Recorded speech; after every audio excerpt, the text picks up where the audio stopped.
Hello and welcome to the Hacking State podcast. This is your host, Alex Mershak. With me today is Professor Tom Mullaney. He's a professor of history at Stanford University. He's also a Guggenheim Fellow. Tom No, Mullaney, no, welcome to nothing. the show. Oh, it's good to be here. It's good to be here. Nice to meet you. Yeah, good to meet you as well.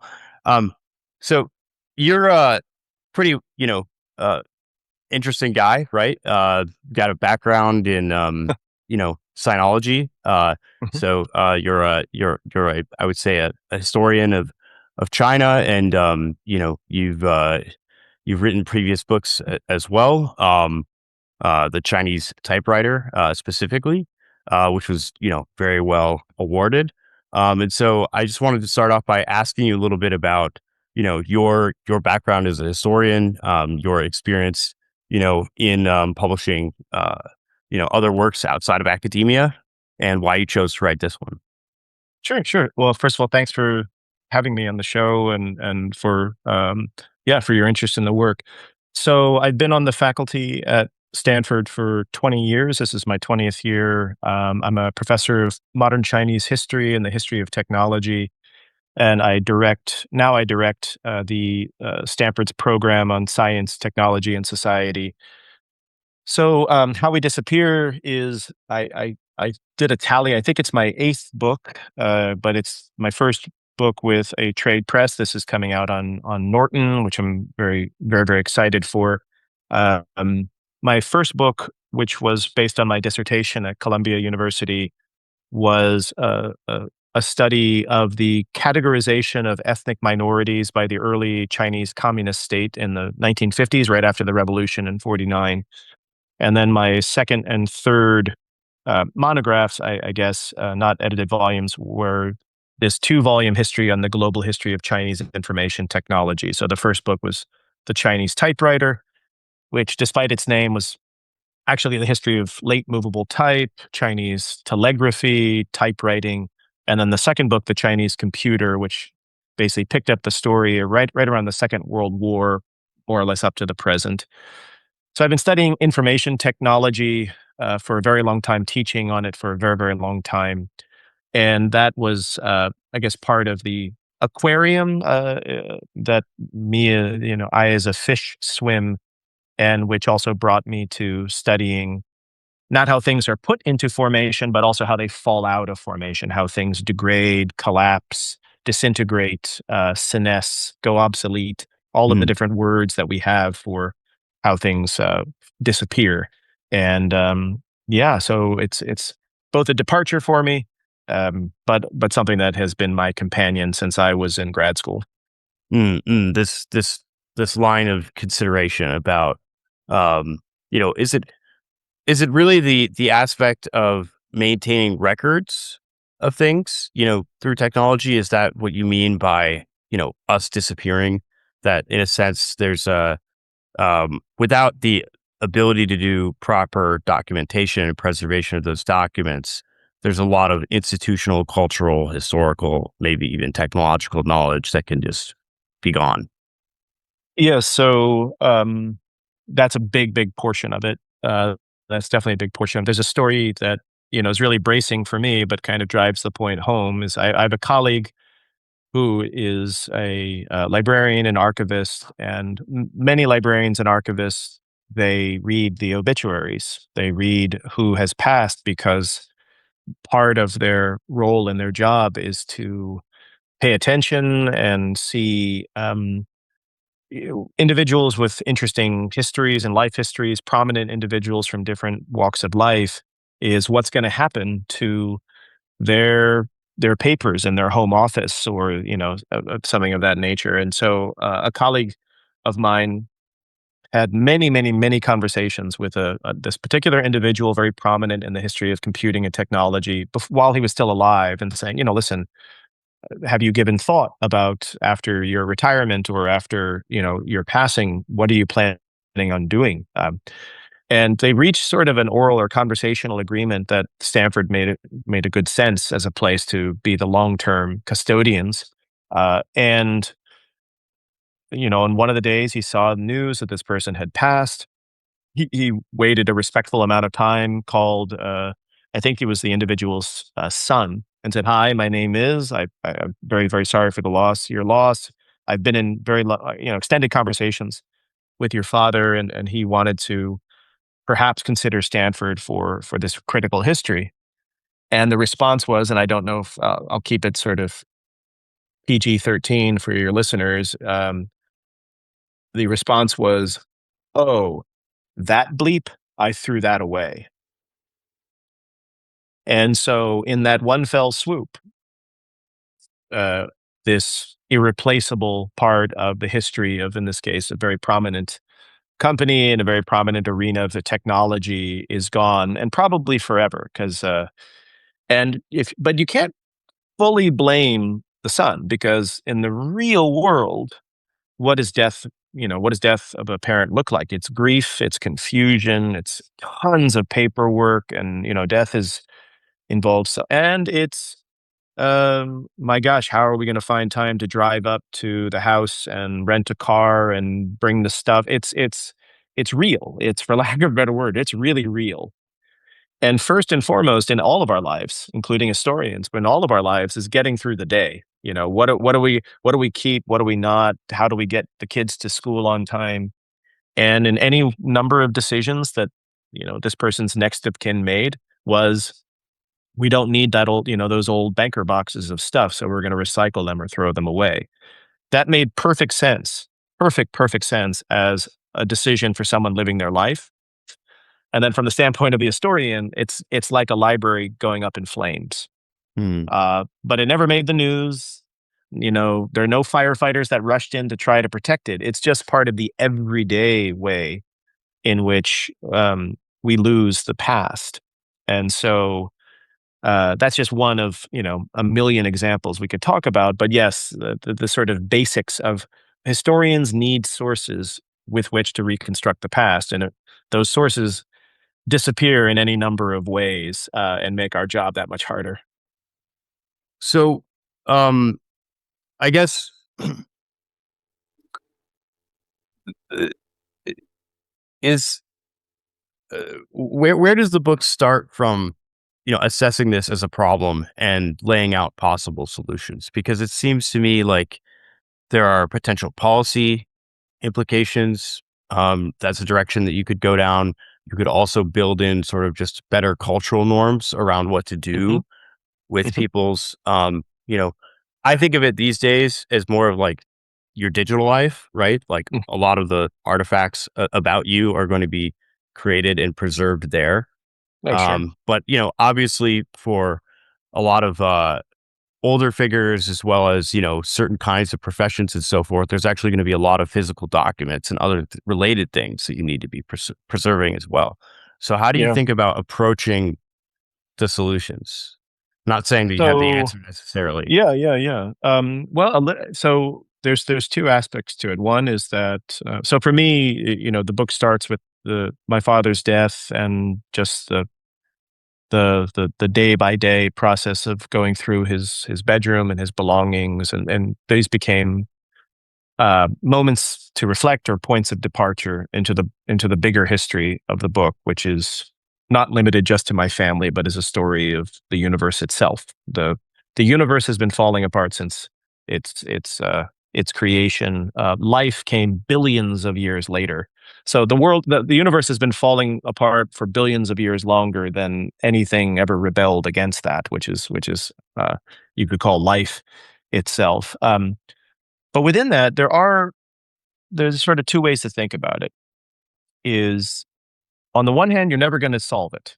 Let's be very, very blunt and clear with your listeners. There is no fighting the second law of thermodynamics. You can't hack your way out of entropy. It happens. But if we bring this back down to the time scale of our lives, basically for a human being, 100 years is forever. From our standpoint, 200 years, 500 years feels like forever. It is de facto forever from the standpoint of not just one person's life, but also in most historical contexts, the general unit of time in which people think is like grandfathers. grandmothers and grandfathers. There are very, very few people that will reflect at length on great, great, great, great grandparents. So there's even a sort of natural time window that goes beyond the individual's life. And within that time span, there are things that can be done that vastly increase the possibility or likelihood that one's next of kin or one's sort of two generations down have a fighting chance of reconstructing at least aspects of life right now.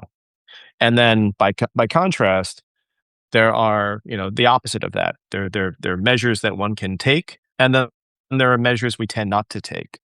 And when those measures are not taken, then the slope of of disappearance is a lot steeper than people are often care to admit. So, magnetic media, so anything on floppy disks, anything on even optical media like CD-ROMs and so forth, are among the most fragile forms of the recording of memory in the history of recording memory. They're cheap, they are great for transmission and for mass production and so forth, but magnetic tape disintegrates. It's night and day compared to something, written on, I don't know, a parchment animal skin book from the early modern period. Hmm. Um, but because we have so much of it, so much of this stuff, there is almost the illusion of its stability. And yet, I don't know if you ever were on Flickr back in the day, but Flickr just sent a message maybe a year or 2 years ago to everyone saying, by the way, all of your stuff is in jeopardy now. We're planning on this or that. You gotta, so stuff that we just leave this vast trail of data in all of our directions. And we tend to operate under this general obliviousness that, yeah, it's gonna be there. It's like a photo album on a photo, a photo in a photo album on a bookshelf. It just kind of stays there. I don't need to do anything. But the truth of the matter is that the digital age uniquely, the best metaphor would be every format is like a sinking ship with lifeboats. And you got to get everything off this one sinking ship to get onto lifeboats to get onto another sinking ship. And then you got to get at some point pretty soon, get all of that off onto lifeboats onto another sinking ship. Because the basic fact of the matter is if we compare analog and digital, you can find a box of paper in an attic, from 1910 to 1870. And as long as there's not water damage or insect damage or fire or something, it's going to be there. It changes a lot, it degrades, but it's going to be there to read and so forth. If you find a floppy disk from the 1980s, if you work at the CIA and you have access to advanced forensic, software, and you have a huge budget and you're kind of after a criminal that someone has given you a huge budget to go find, sure, you will be able to find the files on that obsolete and degraded magnetic medium. But if you're just you and me, and you're like, I gotta get, I gotta get to work, I gotta pay my rent. I don't have, federal budget level money to throw at this problem. It's gone in a historically speaking, a blink of an eye. So but the first step begins with facing that fact and not running away from it. And it's very easy to run away from it because it's terrifying. Or at the very least, it aches. There's a melancholy. No one really wants to think about these things. But that mindset is what leads to 20 years from now, heaven forbid, having something happening to one of us, to a next of kin looking at that photo album and saying, who is that guy that kind of looks like dad but isn't? And who's that lady that kind of looks like, you know, I don't this might as well be something I found in a thrift store in Nebraska for all it tells me about myself and my past and my history. And that day comes faster than we expect, but there are things that we can do to prolong or delay that day. That's the key. It's delaying. So obviously, you have your personal connection to this, right, with your experience with your father. Mhm. But I'm wondering, um, and maybe this is a non-obvious question to you as a historian, because I think you inherently kind of value this kind of archival task. Um, but what is the meaning that you see in doing this, right? Um, And like knowing the past, like what is the meaning of history? Yeah. well, I didn't think of it that way, but yeah, I Yeah, guess you're I love right. it. All of our each of our personal histories is Yeah, part yeah, of. no, that's not a self-evident. I love the question. It's not it there's, it's not a given. So I'll give you the answer that I've come to in writing this book. So let's think about someone writing a history book. As much as we say that, we want to reconstruct the past and reconstruct human experience and understand what it was like, in time X or time Y, all of our books are about 200 to 500 pages. They're all condensations and compressions. There's nobody if you actually if we were going to do in theory what we say we're going to do, then every history book should be like a million pages long and should just be a catalog of trying to completely reconstruct everything down to the atomic level of like everything that existed. But we don't. We make this decision, which is a funny decision of what matters, Mhm. what sort of rises to the level of being included in this work. So we're making this decision, and it's never a reconstruction. It's always some other way of putting these pieces together. And different historians will argue with each other, and different readers will argue with each other. You left out the wrong stuff. You included the wrong stuff. If you include this stuff, your argument changes. And this is how we debate each other and disagree with each other. But we all share in this kind of you know gentle conspiracy that you can't include it all. No one. Um, so that then raises the question: is like what is it that we're actually doing? And is but what I realized is everyday life is actually kind of the same deal.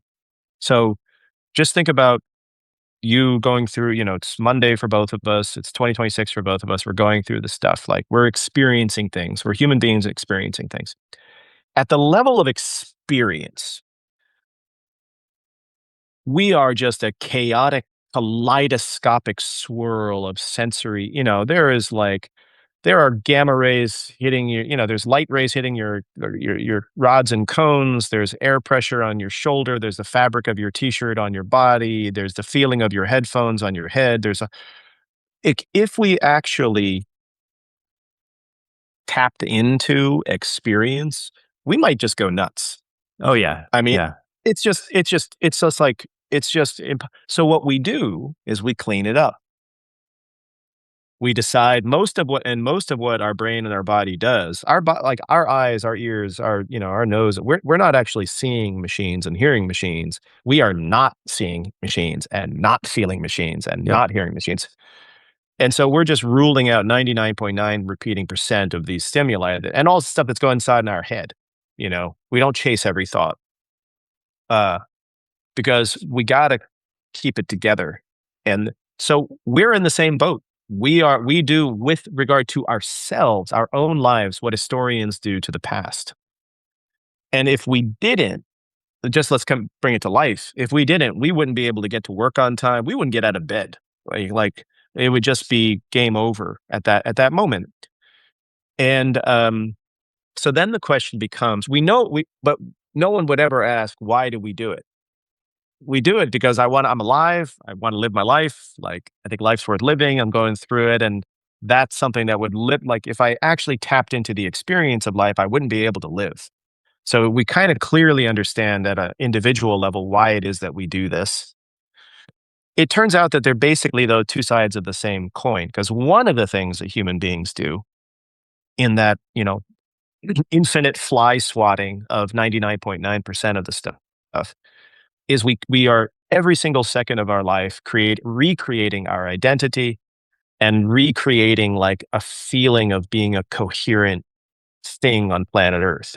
Right. You know, Our ship of Theseus experience, right? yes, yes. So we and it is constant, and it's not just at the level of our brains; it's at the level of our cells. Like we are, all our cells are basically spending all of its time repairing themselves. Mhm. You know, so the difference, though, and this is where the two diverge, like living life and then the telling of history, is what we need to do and what the raw materials we need to keep our life together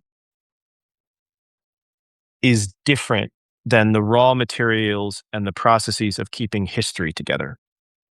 They are at odds with each other more often than not. What it takes to kind of get through the day and the week, tough day or easy day, is different than what anyone, everyone's an historian because we all tell stories about the past, but professional historians, what we need is at odds with what I, as an everyday person, need in day to day life. A picture of my kid on the wall is all I need as a human being living. As an historian, that's if I find a picture on a wall that's 200 years old, I need a lot more than that picture on that wall in order to kind of do anything with this primary source. Otherwise, it just kind of floats in front of me out of reach. I can't really think anything about it because I don't have enough context for it. That's where the two things diverge. Hmm. Well, I just want to say first that I thought your explanation there about the connection um, between the meaning of history and the way that humans or just organisms make meaning generally out of the world in a very physical sense was really beautiful. There Thank you, thank you. there are some people who think that that there's a one word definition of intelligence, which is compression. And so, I work a lot in the AI space and, vision and all that stuff is all centered around that problem of how do we exclude most of the extraneous information and get the most meaningful bits together. Yeah, So that was beautiful. But, um, you say that there's sort of, you could think of like, one's personal history and then one's biological history, right? As just two, um, life cycles. You're saying, well, these are somewhat at odds with one another. By that, you just mean that the historical record for uh, your personal history, in order to be documented appropriately or properly, or I guess most meaningfully, which is going to be subjective, uh, requires like investment that's at odds with maintaining your biological self. What did you mean by that yeah. exactly? Yeah, there's a fundamental trade-off. If it's like a video game where if you give your player speed, you gotta like reduce, I don't know, some strength, or so you can't move up all those sliders. It just doesn't work that way. So Yeah.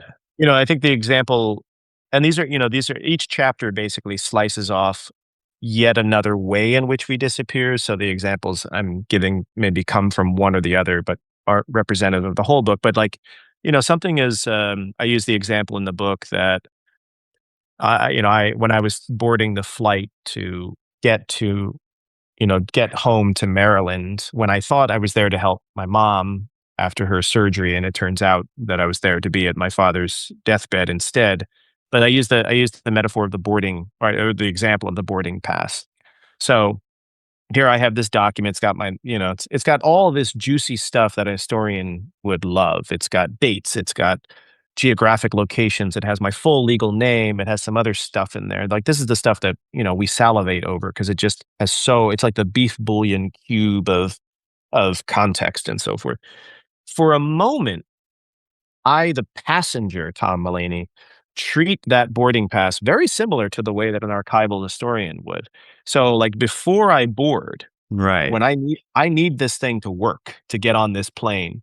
So when I go into the bathroom and I got to take a leak before it's time to, like, I'm not putting this thing on the sink and I'm not gonna like drop it on the floor, heaven forbid. I'm gonna like find a ledge to keep this thing dry and flat and unmolested.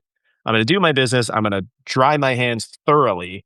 Then I'm gonna take this boarding pass and I'm gonna go. Now, once I go through the turnstile, I'm setting my coffee on this thing. I'm crumpling it up. I'm not going to get reimbursed for it. I'm going to crumple it up. I'm going to shove it in my it has done its job in my life, in the here and now, in this really, really difficult thing of just getting to the, getting to the train on time, part of life, which is really miraculous that we board we're more often than not, we're on time for flights than not, which is amazing.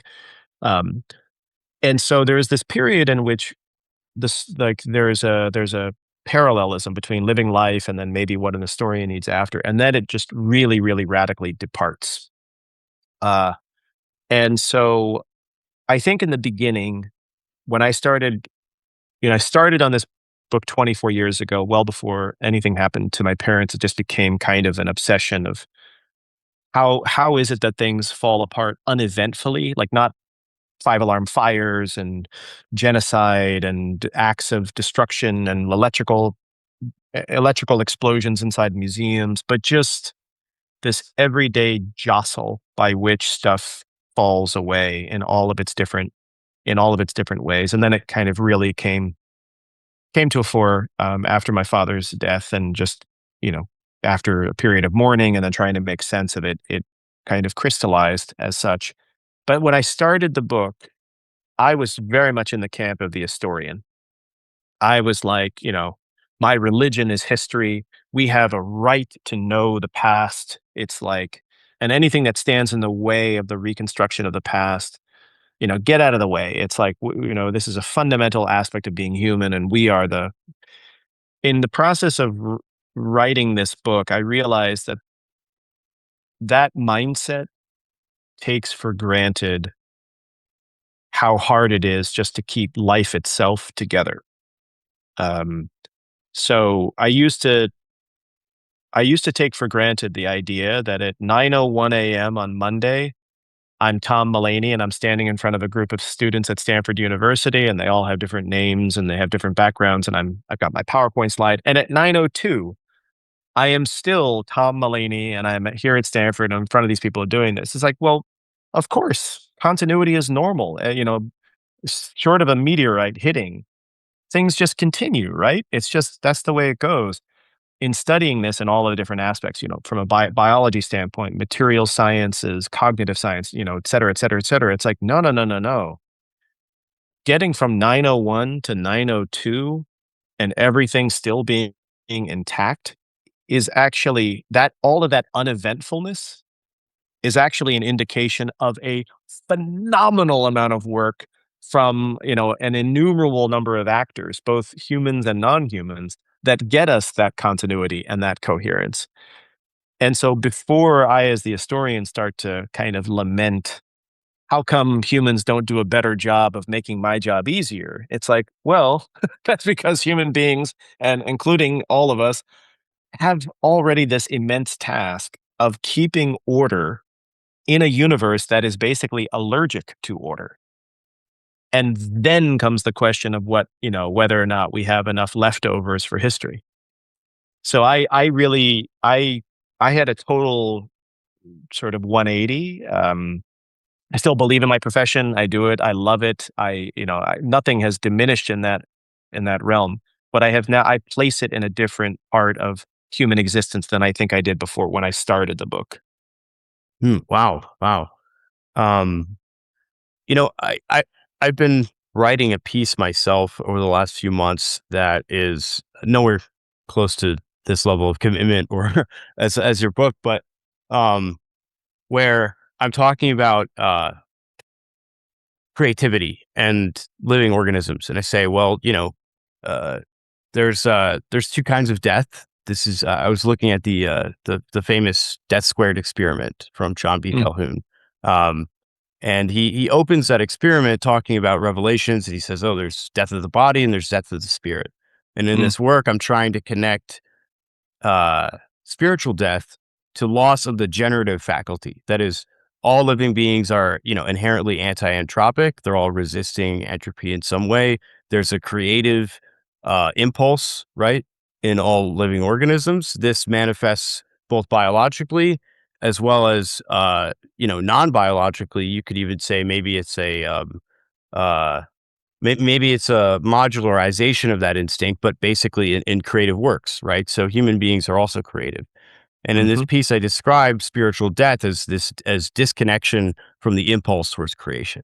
That is mm, like when a population of organisms goes extinct, even though the environment is perfectly sufficient for them to reproduce, but they've chosen not to for various reasons, or they lost the capacity to do so because of inability to do behavioral learning for proper mating and courtship or whatever it might be, which is the case in this experiment that I was looking at. Um, then that's what you have as a spiritual death. So spiritual death is loss of the impulse towards creation. I was trying it to tie it back into um, lowering birth rates, and I mm. was wondering actually when I was getting ready for this interview if there was a connection here between this desire for preservation or this tension that you see between the continuation of living organisms and human beings specifically and personal histories and the demographic changes that are currently underway in the United Hmm. States and across the world. Is that a concern for you if, there's population contraction over time that a lot of these things won't be properly preserved? Yeah, yeah. I mean, there are so these kinds of these processes operate at every scale simultaneously, and they are linkages between all of these scalar uh, levels. So there is an element in which someone asked me about the book. I think someone was maybe they were halfway through it or something, and it or maybe a third of the way through it, and had asked about the where are we going with this? Like, is there a nihilism to this, or is there a is there a despondence to it, or what happens if we sort of follow this to the logical conclusion? I said, well, please, if you get a chance, read the rest of the book because I think there is a fundamental optimism to it, which ties back to our earlier discussion of even without invocation of any religion or spirituality, just the fundamental awe and miraculousness that stuff stays in any shape whatsoever, like as a starting point of okay, now what? But you had to start from that recognition. Some people would call it gratitude, but whatever it is, it's just awe. And then, then comes the next step um, within any conversation. But there is a uh, there is a fundamental, I think, lesson that I know I take with me, which is you've got to be okay and not okay with this at the same time. You have to be okay with this and not okay with this at the same time. So what do I mean by that? Uh, the second law, there's no bypassing it. There's no, so similar to just the necessity of breathing, of oxygenation, of the necessity of sleep, the necessity of, you know, metabolism. There is some givenness to this that the only logical orientation towards it is I'm gonna have to, at the very least, make peace with this. I'm gonna have to be okay at the level of like, peacefulness with this. This is the truth. Okay. But what happens then if that recognition of truth becomes a kind of indulgence in that truth, an overindulgence in that truth? And that to me is um, can lead in very different directions, including nihilism, including a sort of, which to me is it's not necessarily something that is not in keeping with the data. It still sort of has its empirical foundations. It is a logical, extension of the data set, so to speak. But it comes out of an orientation, in my view, of a dwelling and an overindulgence in that aspect of it. And that's where one, in my view, has to strike a balance of not being okay with it, which it means actually recognizing the mythology of a lot of what we do as human beings, the futility of a lot of what we do as human beings, and then still doing it. And but not then have but it's a weird thing. You know, you can't tickle yourself. You can't like it's hard to tell a joke that you yourself laugh at. It's weird to know that something is a myth and then engage with it, except if you like do, you know, sunshine of the spotless mind and you do surgical brain damage to forget that you ever knew that in the first place. So this is about knowing, and then also not sinking into that knowing too much. And to me, that contradiction is the essence of life. It is like the defining feature of it. Um, because, and we know this, we know this because if you go find your, you know, if you, regardless of what my nihilism friend at Starbucks says to me, you know, whatever comes out of their mouth as they explain to me, their cells are still repairing.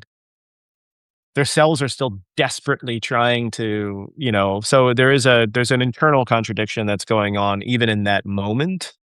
Um, that there's a more fundamental mythology or futility or doomed rebellion that is happening regardless of the poetry we write or the speeches we give or the thoughts we think or choose to think. Um, and then comes the question though is, and this is the part that I think is the political dimension of the book, and I think to me is the most unsettling, but also there, you know, optimistic in the sense that I do think that once you see structures, then that gives one at least some hope of navigating those structures or rebuilding them, is that no no pattern of entropy that we see happening, no disappearance that we see happening happens in isolation.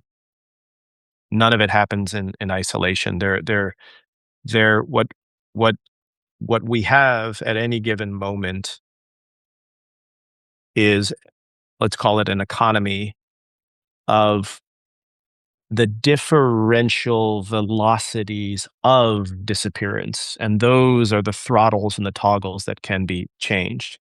No one has the power to stop their disappearance, but there is a way of allowing it to go as fast as it otherwise would,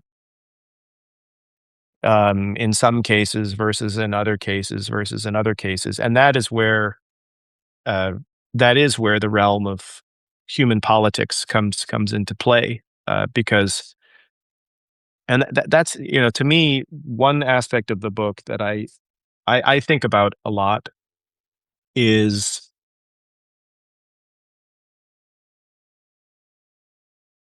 we human beings tend to live in a framework of everlastingness, you know, sort of longevity, posterity, what you know what, and just the way that we talk about policy, et cetera, tends to fall into those things. You know, what do I want for my, you know, my children and my children's children? Those sorts of terminologies that political leaders will use.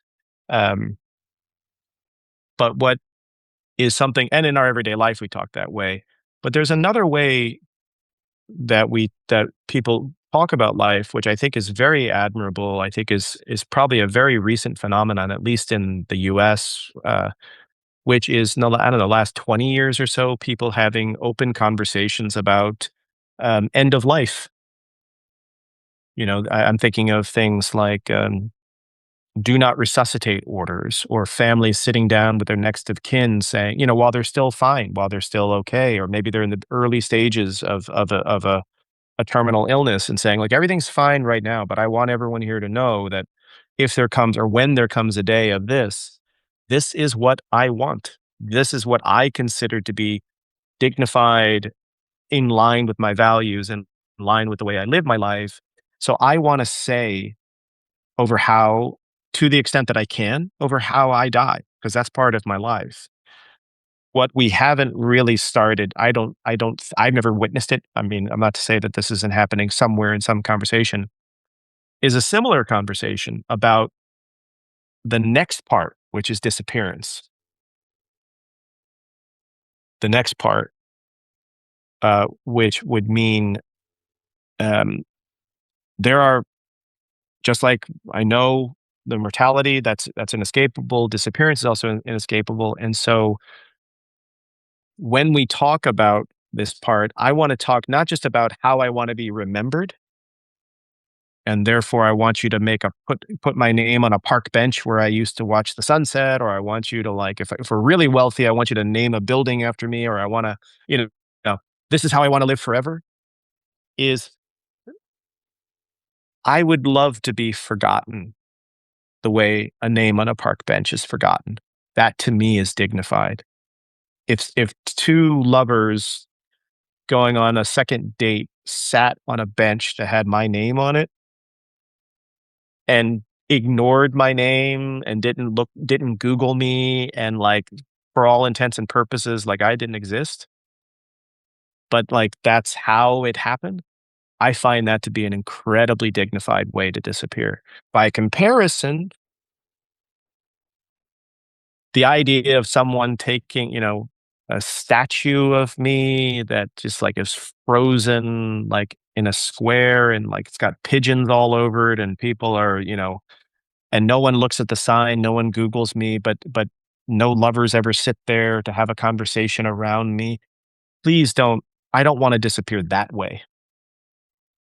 You know what I mean? So it's and, you don't control it, just like even if someone does a do not resuscitate order, they could be hit by a bus, it could be totally different. But some way in which saying my death and my disappearance is part of life, and so therefore, while I can, I'd like to talk about it, needs to be part of our day-to-day lives, and it also, in some strange way, actually needs to be part of our maybe our politics, because right now everyone is living and deciding as if they really can just be remembered for, for I don't know. This is the part where I myself don't understand the full implications of what it means to actually integrate the second law of thermodynamics into a life that does not then take in my view, the sort of the easy way out of either nihilism or hedonism. I think both of those are lazy ways out of the truth. What is a truth in which someone is actually, um, again, okay with it, or is at some peace with it, and still is willing to engage in all of the different mechanisms by which we try to swim against this stream for as long as we can. Yeah, it sounds to me like there's an aspect of just thoughtfulness here that you're almost advocating for, right? Where it's like Yes. the easy options are to go with, nihilism or denial, Yeah. but it's much harder to just acknowledge the situation and then have to work within the bounds that you have available anyway. Yeah. Um, one of the Totally. s- just hinting at sort of your political apprehensions, one policy thing that's related to this is something called the right to be forgotten, right? Which is in the European Union, this is like data privacy laws that basically say after someone dies, them or their family has the right to request removal of their personal data from, internet companies and things like that. Um, Yes. and, um, you know, it almost seems to me like what you're saying is like, okay, well, the disappearance is going to happen regardless, but how it disappears, right, is its own meaning making process. That is to say, all right, well, the the myth of you, the myth of the real Tom Mullaney is gone, right? When the real Tom Mullaney disappears, unfortunately, no one's really ever going to be able to experience that again. But you know, the stories about Tom Mullaney, the documentation about Tom Mullaney, the people that met him and knew him and spoke with him and cared about him, uh, the park bench, right, that the lovers are sitting on, each of those things is going to sort of fade slowly into the distance. There'll be one day where no one will ever be alive who has ever known Tom Mullaney, right? Right. Um, but there's that's sort of you have a way to kind of shape the development of the myth that will be you going on into the future until it disappears forever if you decide to be intentional about it now. Yes, to a certain extent, I do think that. I mean, with very limited capacity, just like an end of life plan can go any any number of ways. Um, I do believe that. I think that that is, possible. And it's another person that you might be interested in. I don't know what he works on now, but back when I knew him best at UCLA, Jean-Francois Blanchette, he worked on a project called Design for Forgetting and Exclusion. And what it Mm, meant was, you know, um, all things being equal, collect as little data as possible. So if you've got if you want to make a smart uh, intersection, right? And you want it to be responsive to, keep the green longer if there's traffic, and then, don't just have it be a set system.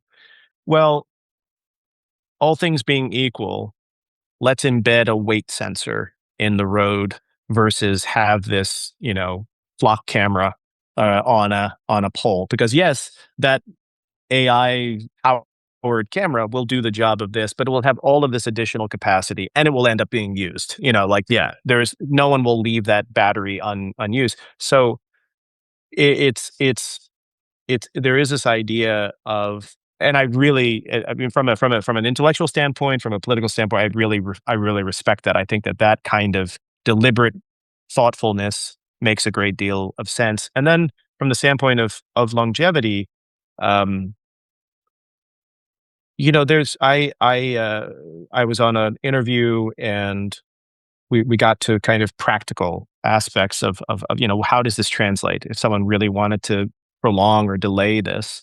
It's like, take a photo out of a photo album that's got, take 5 of them, go over to a FedEx Center or a Kinko's, make some color copies, get out a Sharpie, circle, just draw the full names of it and tuck it into the back of that photo album. Forget about there's 500 photos in it. Don't do it for everyone, because I'll tell you, and this is not because I'm a trained historian, it's because I'm a human being. We're little pattern recognition machines. Like, once I have a key to the map, I can run my own internal, like, aging algorithm on people's faces, and I can, like, run my own, facial identification on those photos if I have if I have some source of truth clue that says, this person's this person's that. We don't, and I say we, and I mean we, and I mean I'm in this too. I do not practice yet what I preach. This is my life project. We don't do that. We Mm, don't do that 2-minute act, maybe 10 if you live close enough to the FedEx Center, if you don't have a home, $50 home printer with a scanner on the top. They're so inexpensive now. Um, that alone is a substantial sort of, that's many degrees difference right at launch. And maybe a few degrees doesn't matter if you're talking about getting to the trash can, but if you're trying to get to Jupiter, a few degrees at launch is going to make or break it. And so, there are little things that have vast downstream implications, not not to, again, to change how the story ultimately ends, but to at least keep the beach ball up at the concert for the time scale that I think we as human beings really set our watches to, which is your kids, your grandkids, and pretty much and maybe your great grandkids, but that's it. That's kind of, and the other aspect of it, and this to me, I think, is part of, I do think that the ability to engage in the mythology of this rebellion is somehow part of life. And I think that I see what you mean about this sort of, the notion of biological death is not the only. I mean, go back to Emile Durkheim and the foundational work of suicide and the concept of anomie. things can happen at the social level, which are not just people dying, but there's something that is going on at a structural level. And so that's the classic of sociology was based upon questions of that exact sort. What's happening, in society X or Y or Z that we see manifested in this large demographic transformation. Um, but there is a there is this element in which what for myself, I would find it undignified, and I'll just be very, very bold. I'd find it undignified. I would find it not in total contrast with my values. I would find it not worthy of me in whatever capacity I felt I lived my life. If the way in which if I'm remembered, I am remembered by like family or whatever, is as something stable, like, you know, so and so chopped down the cherry tree, or this person was known, this person broke Jackie Robinson broke the color berry in baseball. We're done. So and so invented this. We're done. So it's like this idea. To me, that would be I would rather just be forgotten than the idea that there could be a sentence. So for me, the thing that I would consider to be a dignified way to disappear would be to continue to be confusing. Like if some to have left a sufficient number of traces that if someone tried to make a jigsaw puzzle work, it kind of wouldn't. And there may, there like the sort of the effort to make this add up doesn't work. I would find that faithful because I don't mean it because I'm a super special person or whatever. Like I can't figure out who I am. And so it would be very strange to me if someone thought that they just got it. And so some people, I think when they think about what they leave behind, you hear of writers who they leave in their will, like, if you find any unwritten manuscripts in my desk, burn them, Right. that sort of stuff. I get it. I respect that. That's the idea is I want to be understood coherently as the person who made this book, and this book. That's who I am. And I want that. To me, that would be horrible.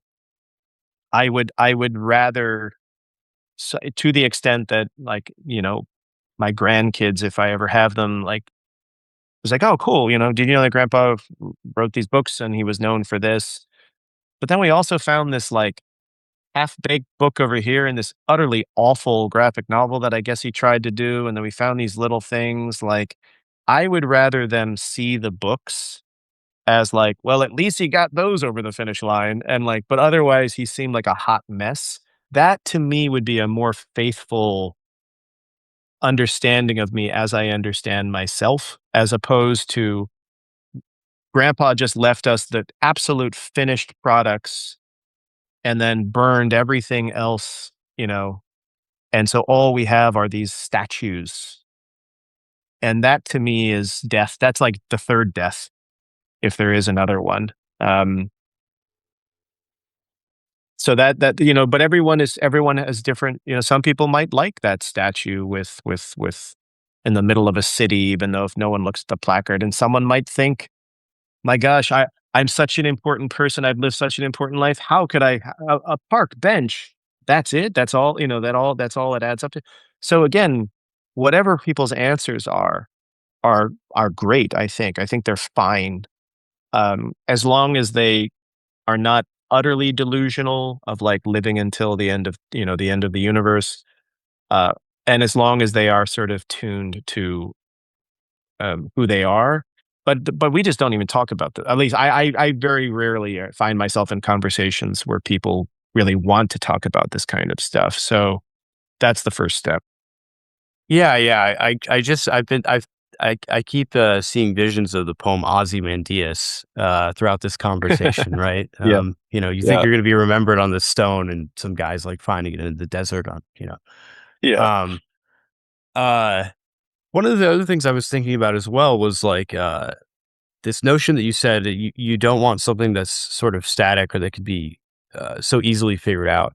Because my bachelor's degree is in political philosophy, and so one of the and I come from like a Straussian school, so the attitude was sort of like we're going to read primary texts, and Mhm. we don't really purport to to to assume that the author means what they say they're saying at face value, et cetera, right? And one of the features of you know Plato or not Machiavelli or Nietzsche or whatever is that part of the reason, almost by definition, they are relevant because people are still today poring over what exactly was meant in putting the pieces together.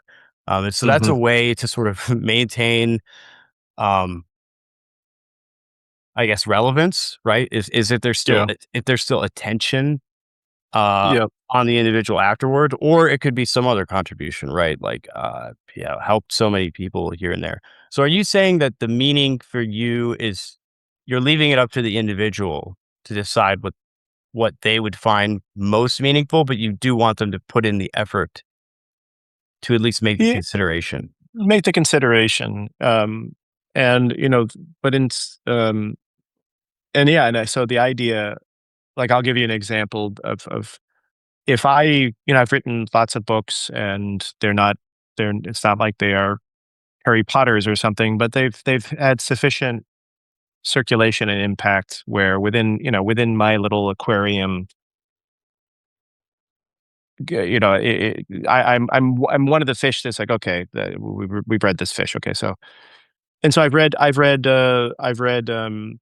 reviews of my work are very, very critical. I've read reviews that were extremely positive, and I would say in general, there's one extremely rare uh, form of criticism that is just to me, uh, it's just it's like heaven on earth. So this is the person who critiques your work, but that criticism comes from such a deep engagement with the work that first of all, you're utterly disarmed. You're just like, I can't pretend like this person's making a straw man argument. This is what I said. This is definitely what I said. So that's like off the table. So that's great because then any natural you know allergy or self protection impulse is gone. You're with them. You're just thankful, in fact,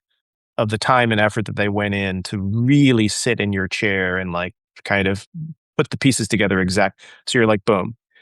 And then they go to, so by definition, if they do that, they are really trying to understand what it is that you were trying to do. And the way for my students I liken this is that they are, the good ones, not the ones that are corrupt, but like good Olympic judges. The Olympic judge that watches I don't know, the diving routine, all of the teams walk up to the judges and they hand them some document that says, "These are the dives we're gonna do. This is what we're trying to do." And we all agree that the difficulty rating of this dive is really, really high. This one's a little bit less, but this is it. And then the Olympic judge is not like watches the dive, and no Olympic judge would be like, "Well, I would have done this. You know what I would have liked to see."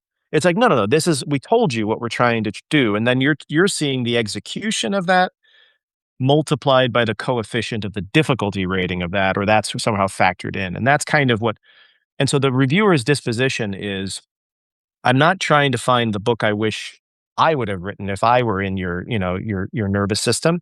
It's what were you trying to do, and then did you do it? And then within what you were trying to do, how hard of a dive did you choose? Did you choose some low-hanging fruit argument? And it's like, okay, you executed it, but who cares? Or did you like really try to you bit off a lot and then you did what you did? And so what that means is that a really difficult dive with some splash has a better score than a super easy dive with no splash. And so it's that whole disposition. And then comes the criticism, and the criticism comes from a place of, I fully understand what you were trying to do and how you're trying to do it. And this is either where you came up short, or I feel like there was this aspect that kept haunting at me, like what about this or what about this? And I've there's been like two or three of these in my whole life, I would say. Five in my whole life, if we include internal reviews for like manuscripts more, but like public reviews, where what it ends up being is that the critic isn't isn't commenting on a finished thing. They have found a way to be part of your own process of struggling, if not suffering, to figure something out that is of deep concern enough that you would spend 15 years working on it. Of deep concern enough that you would spend 10 years, 12 years. Books in history take a long time. And the only response that you can have to that is thank you. It's almost like, yes, you're pointing out something that I failed to do, but you have to understand that I looked at this thing for 15 years and I too was kind of felt this nagging sensation that I was missing something, but I couldn't quite figure out what it was. And then I had to publish it and, it's done. And you just identified it. And so, yes, you just critiqued me in public and, whatever, but you just took this monkey off my back right now because even though the book came out, it's been poking at me for the whole time, and you just showed me what it was. And so that since that is something now there are other authors. I'm not saying this is a better or worse thing. There are other authors that do not like that. Or they might want to like write a rebuttal. I have no desire to write rebuttals of things. It just seems most of the time like I just want to move on with the next part of my life. Um, But for me, since that to me in my life is so like existentially beautiful, someone helping me figure out who I am, what I'm trying to say, what I'm trying to do, that the notion of someone doing that after I'm dead is totally aligned with my values. Not because, ooh, I like that people are talking about me. Actually, that weirds me out. The thought of there being a class that is talking about my book that day, I don't that doesn't make me feel good. I mean, I'm fine with it. People read the book but the thought that someone is helping, and even after I'm gone, help figure out what the heck I tried and failed to do and saw value in enough to like figure out this thing that I was really struggling and couldn't put into words. That makes me want to cry in like joy. And so, that's why for me, between the two stereotypes of, well, the stereotype of the author that burns their unwritten manuscripts, and then in my case, the one that's like, no, no, no, I want all of that to be found, is because I will be sad when the day comes, if I see it coming, when I'm done.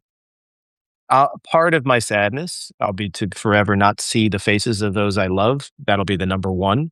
The second one, or somewhere in my list, would be like, I never figured out how to put this thing. There would be something I'm sure that I will fail to get out, but I will feel some comfort to know that there is a greater than 0% chance that maybe someone will work out the equation that I just could not figure out.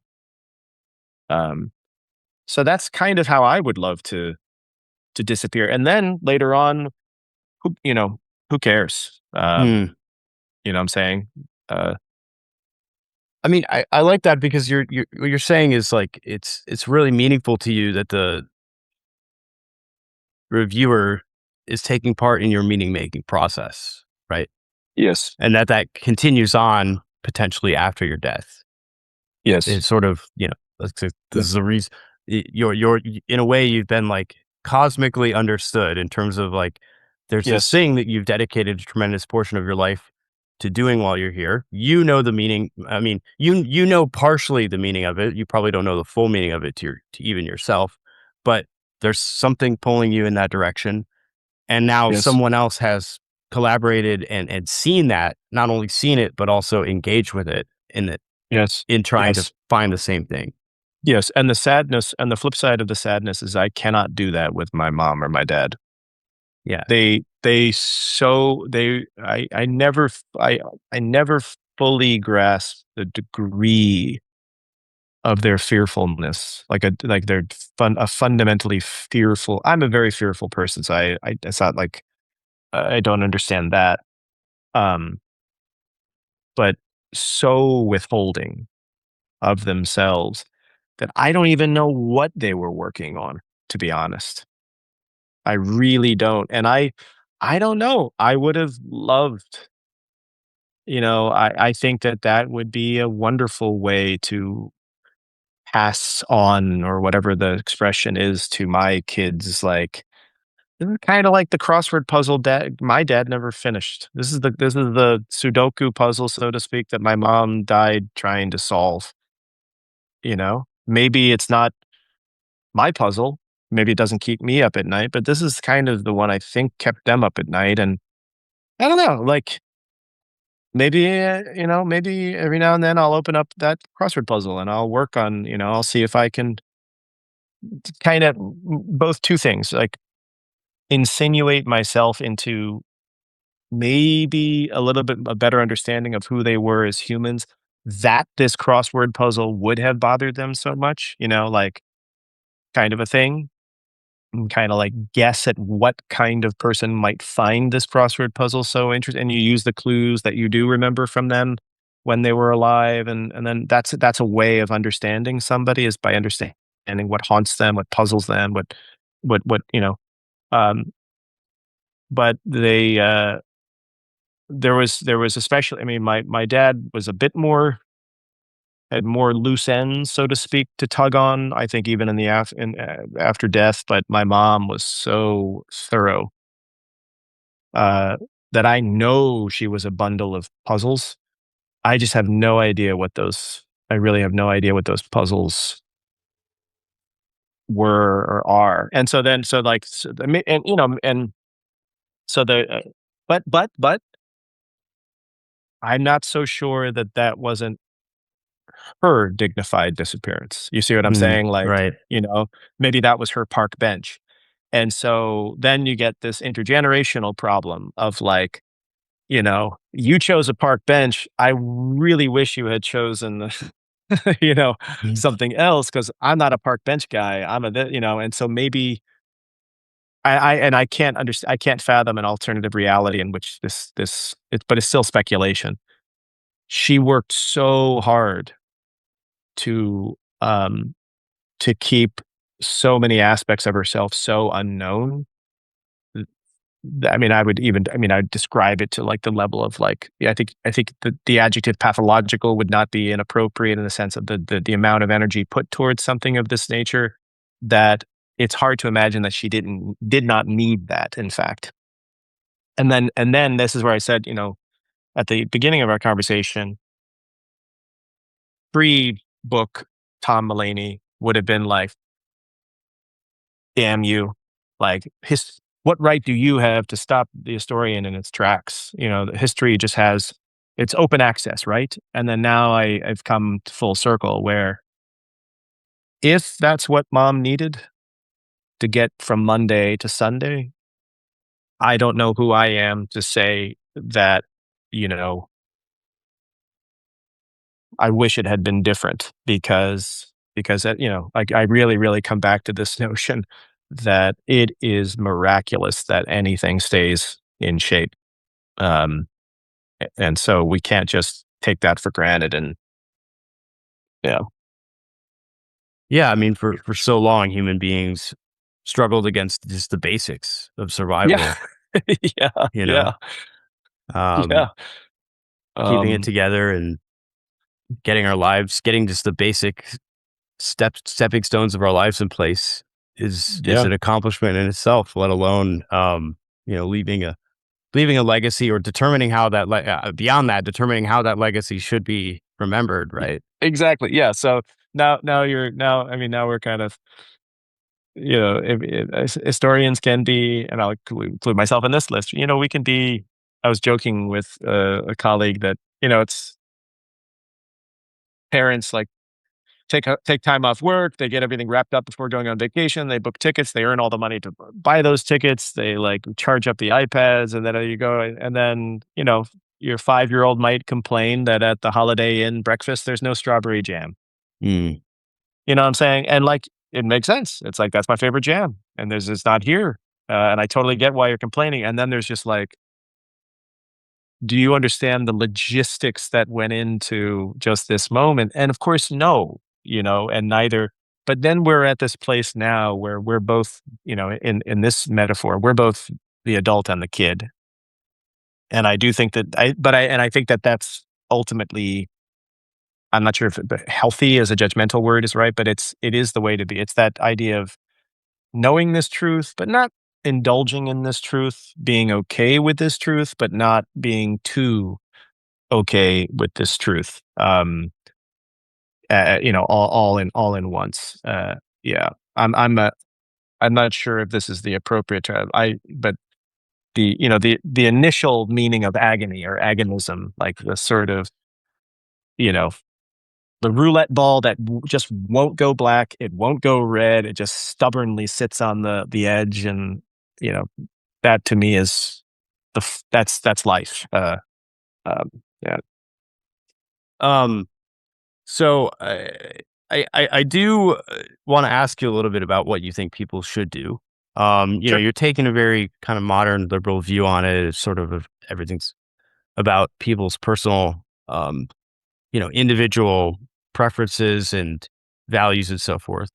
Um, like in especially for people these days, uh, everything is digitized. No one's writing anything down, right?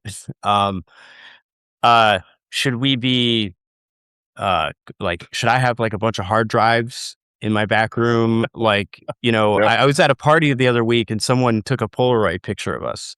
And I was thinking earlier, when you mentioned, your boarding pass, crumpling it up in your pocket, because, it's very rare that I have a physical photo that I'm walking around with all night. And so I like put it in my pocket and I got home later and I discovered that I had accidentally like crunched it up. Right. So then I have it like yeah, sitting under a bunch of books trying to flatten out this Polaroid yeah, so it won't get ruined because I never have to work with like physical objects as photos. All my photos live yeah, in my phone. yeah, yeah, yeah. So I think of I think of myself. Most of my most of my thinking moves in structural directions, but there is a healthy dose of like uh, I am interested in sites of action, which just tend to be at the individual level, not as necessarily the individual level as the epicenter of all, you know, the foci of all answers, but it just, it's this place of action or this place of motive. But um, so I'll give you a structural aspect to this. There is, there are very, very wealthy, very, very well endowed institutions. I work at one of them. And there's also lots of parties that I come across these days who are enamored of digitization, right? They are like the idea, thinking of digitization as equal to preservation, which they are not. They are totally not the same thing. Um, and my colleagues also at Stanford bring this up, and I bring it up with my students. I say, listen, what percentage of Stanford's University Archives, Special Collections, Hoover Archives, Brenner Earth Science Map Library. Like we've got 20 of these collections. What percentage do you think are digitized? And the people say like 25, half, 90, and it's like it's about one to two wow. percent. Yeah. And this is an incredibly wealthy institution.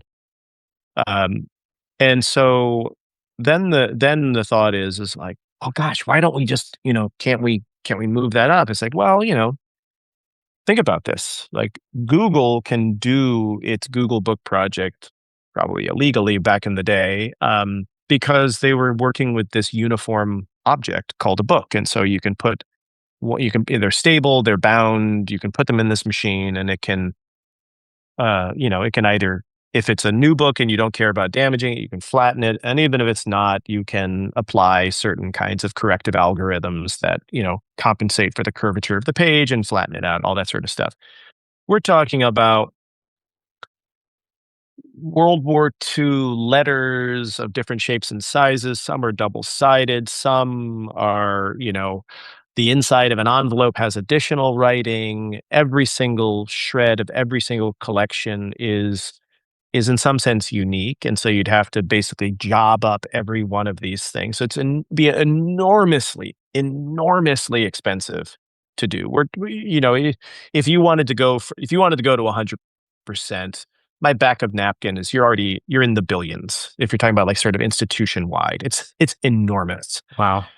The amount of labor power, the amount of expertise, and you want to do it without, of course, hurting anything, because we already went down that road with the microfilming debacle of the 80s and 90s and so forth. But um, and so and then the question becomes, well, what about and then what do you have? Even when you do that, what do you have? You have a bunch of TIFF files, or maybe you have some there's different file formats for it, but uh, you don't have the contents of it. And so then you, on top of that, start talking about OCR and handwriting recognition and da da da da. And you can't do, and you have multiple languages, and only, a very, very small sliver of languages at a particular time and place are highly resourced. And so then the amount piles on. Um, and so there is, but nevertheless, despite this, I will regurgitate these stats over and over and over again, because somewhere along the way we have come to we no one was born knowing this. We're told at some point that digitization equals preservation. And if you took those $1 billion, let's say, and you decided to say, like, hey, should we invest $1 billion in digitizing all this stuff, or is there something else that we could do? The answer would be absolutely yes. Make better finding aids. So a finding aid is basically, the directory of an archival collection. It tells you that in box 13, folder 12, there are the IRS filings of this organization, and it's the papers of the Apple Corporation, the papers of the Black Panther Association, the papers of the Unicode Consortium in box 217, folder 13. There's this. Now, what does that finding aid do? It provides sufficient information, minimal sufficient information, for someone to decide whether or not to get on a plane and go to Stanford. And they don't need anything else. They don't need the full transcript of the document. They just need to know, is there any point to me getting on a plane or getting on a train and doing this? Mm. And in fact, they like to get on that plane. They like to get on that train. And so the idea that all billion sheets of documents is like available from, in the comfort of their robe in their office across all institutions is much less attractive or even necessary than just let me know whether or not I should go looking somewhere. And that comes at a fraction of the cost. And very importantly, is at a civilizational level, like increases the chances, or you could say decreases the negative chances, of something in kind of Indiana Jones and the Last Crusade style just being lost inside a collection, like the famous scene in the end with the Ark of the Covenant. That's not a joke. That happens all the time. Not literally someone lost track of it, but because it's a needle in a pie in a mountain of needles, Yeah. and there's no reason to go looking. Um, Um, I have a slight tech yep. commentary here. I do a lot of AI workflow development for software companies. And Hmm. one of the big trends right now is just having an AI that understands everything about a code base and everything about an organization, right? And going Hmm. in and it doesn't necessarily need to again have all the documents, but it needs to have a map of where everything is and how everything in the organization functions. Mhm. And it seems to me like uh, that there could be something uh, that is just a technological a solution that is very Mhm. helpful in doing this this sort of it's almost like a sitemap for Stanford, Yep. right? If I was Yeah. going to do the Stanford sitemap of where's all the actual like physical documents and manuscripts and how all that stuff's cataloged, right? I don't need to go to some giant uh logbook, right? That's sitting in a library somewhere. If you could somehow do that, and you're right, it would be a fraction of the cost of actually trying to Right. digitize everything. It seems like that would be tremendous, and Oh, it would be. I built open source software for a startup that I created a couple of years ago called Lawgiver AI, and we were trying to do like AI for legislation and policy and stuff like that. And one of the things that we did that I'm very proud of was building out an MCP server for Congress.gov. So Congress.gov has an Mm. API. If you go through the Congress.gov API, you could go download every single bill that's ever gone through Congress, right? Mhm. And you can get all actions and reports and memorandum and all kinds of other stuff. Nobody knows that it's there. It's unclear why any particular person might have a use for that kind of archival data, but it's there. Yep. Congress is mandated to make it all publicly accessible. And so we put together a tool that let you do like semantic search and just you could plug it into your Claude or your ChatGPT and actually just talk to Congress.gov directly. And that was, Yeah. it didn't end up having a very viable financial use case, but it was an interesting technology.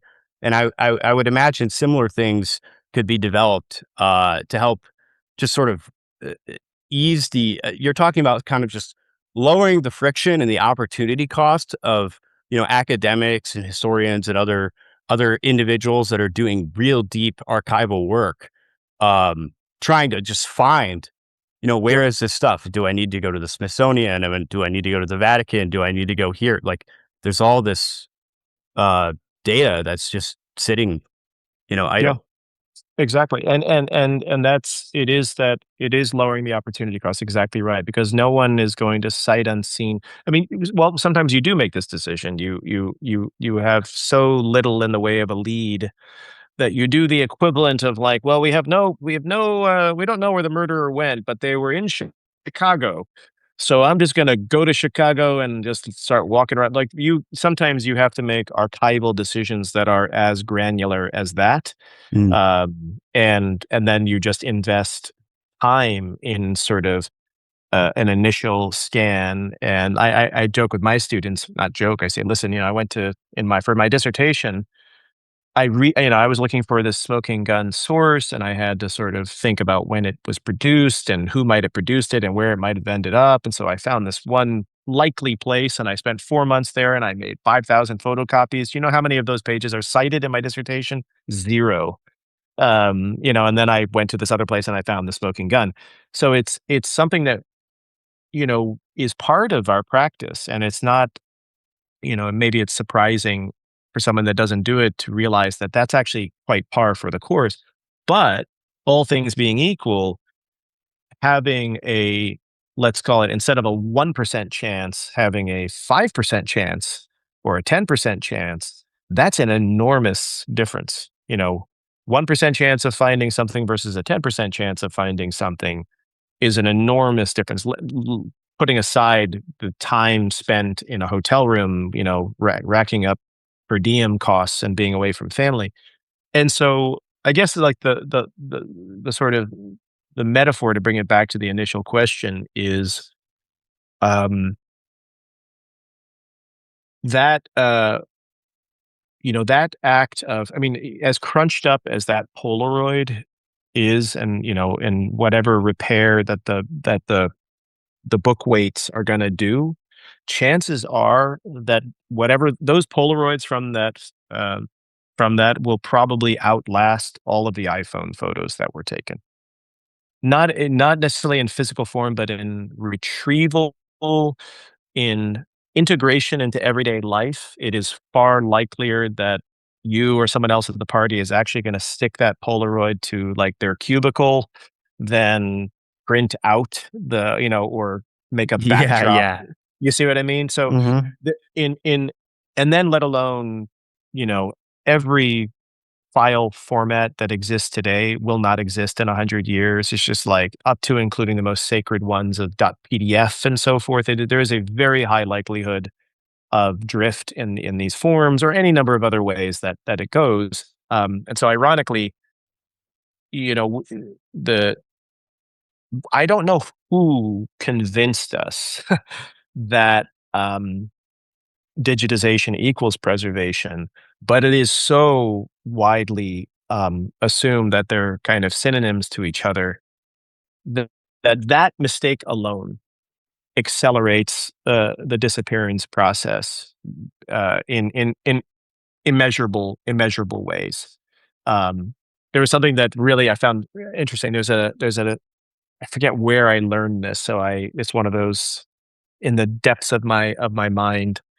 Um, but there was someone who bothered to look into in the era of film photography, you know, for every one photo that people developed and printed, how many did they leave on the reel? How many times do people take photos that in the era of film photography that they never printed? And the answer is like larger than you might expect. And that in the realm of iPhone photos and wave files and so forth, it's just the ritual of taking the photo is why we do it. It turns out, as or more often than not, we never ever look at them again. Yeah. And then you have to ask this question of it's not an act of preservation. It never was an act of preservation in the same way that just taking a photo is not an act of preservation unless it's followed by, you know, a whole step of subsequent rituals and actions. That's where the preservation lives or dies. If you print that photo, if you put it, and then if you put it into a photo album and never look at it again, is that preservation? That brings us back. And if you, you know, so and then if you never bothered to explain who the heck anyone is, and then your kid finds it, you know, and it's like, okay, I can't reconstruct anything of it. Preservation is like knowledge and meaning itself is part of a whole like set of nodes and edges, most of which are kind of, you know, this really complex network of nodes and edges. Only one piece of which is the photograph itself, or like is the letter from dad when he was stationed in Japan, or is the thing that actually Yeah. keeps it in that web are all of these other associations. That's where preservation in the term of like our day-to-day lives, that's where preservation lives and dies. Um, All the metadata. it is. It's the associative data. It's the metadata. It's the. I don't know if in there's the episode in the book that I talk about the assignment for my course History of Information, where I have students cook a recipe from the 19th century and discover most of what you need to make this thing is not in the recipe. Hmm. So then the question becomes, where was it? Where is it now? And where was it Oh, then? And all this sort of. So that's where most of it lives. The thing is that when you're alive, like it's being alive is being in that web. You don't need to document the web. You're in the web. You are the web. And then once, you know, death plucks you from that, or, you know, death plucks somebody else from that, only then it's the classic adage of infrastructure studies, you know, very technical but very amazing field. One of the giants of that field, the late Susan Lee Starr, the axiom of infrastructure studies is that infrastructure only becomes visible upon breakdown. hmm. Otherwise, it's designed to be Right. invisible. You don't think about file formats and the heights of steps on a stair in a hotel in accordance with, you know, the whatever the review guidelines for architecture and building and safety and so forth. It only becomes visible upon breakdown. And then one of those breakdowns is death. I mean, it's not the only one, but suddenly it's like, I have no idea who these people were, but I kind of never thought to ask because my general disposition, like most human beings, is this goes on forever, right? Yeah, yeah. I mean, you don't notice things that are until they're disordered, right? When things are ordered Yeah. properly, you don't need to worry about what's going on because it's all predictable. You Yep. know? It's scary. And and then there's an eerie moment before it becomes disordered of realizing to you it's disordered, but to if you had just asked, there was another person for whom this was, you know, I don't know, it's like your desktop on your laptop, or your hard drive or the shape of like your junk drawer in your kitchen. Yeah, It's only disorder to your neighbor. To you, it makes perfect sense. But did you write it down? Is there a README file in your junk drawer? You know? yeah, yeah, yeah. So setup is a setup.md here. How do I get started? Yeah, yeah. Uh, but yeah, All right. Thomas Mullaney. The book is How We Disappear: A Personal History of Information. It will be out the day after the time of this recording. yeah. Um, but I'm unsure exactly when this will get released. Probably a little bit after the book. Oh, so it'll be already out. Yeah. All right. Well, thank you so much, Tom. It's been delightful. This is wonderful. Thank you so much. Thanks for the great conversation.